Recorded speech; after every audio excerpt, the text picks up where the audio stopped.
sürsem, Medine'ne varabilsem, toprağına yüzüm sürsem, yoluna canımı versem, vurgunum ya Resulallah.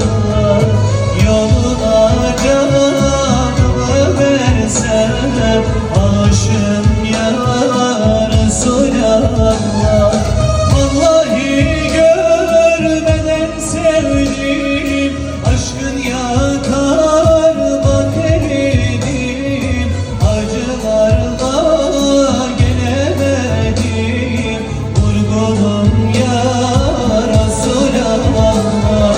Vallahi görmeden sevdim, aşkın yakar bak eridim, acılarla gelemedim, vurgunum ya Resulallah.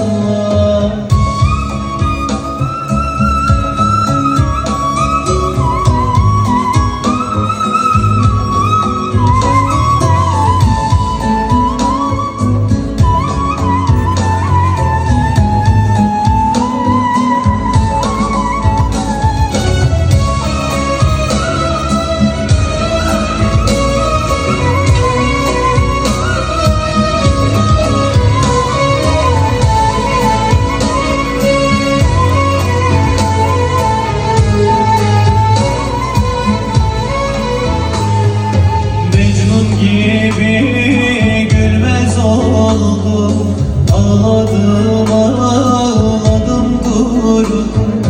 Mecnun gibi gülmez oldum, hasretinle yanar oldum.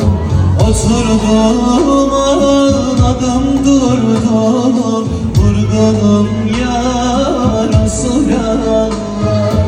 Oturdum ağladım durdum, aşığım ya Resulallah.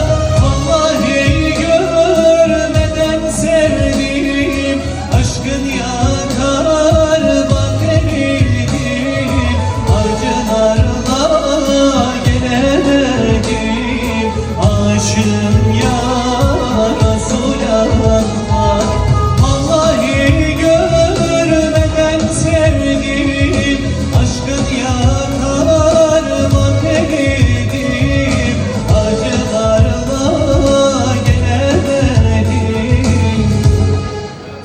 Vurgunum ya Resulallah.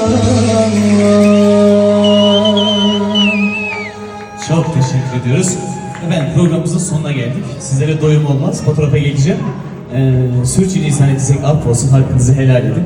İnşallah başka bir programlarda tekrardan görüşmek ümidiyle. Ben arkamdaki ekip için, kıymetli abim için de kocaman bir alkış istiyorum sizlerden. Çok teşekkürler. Allah'a emanet olun. Sağ olun, var olun.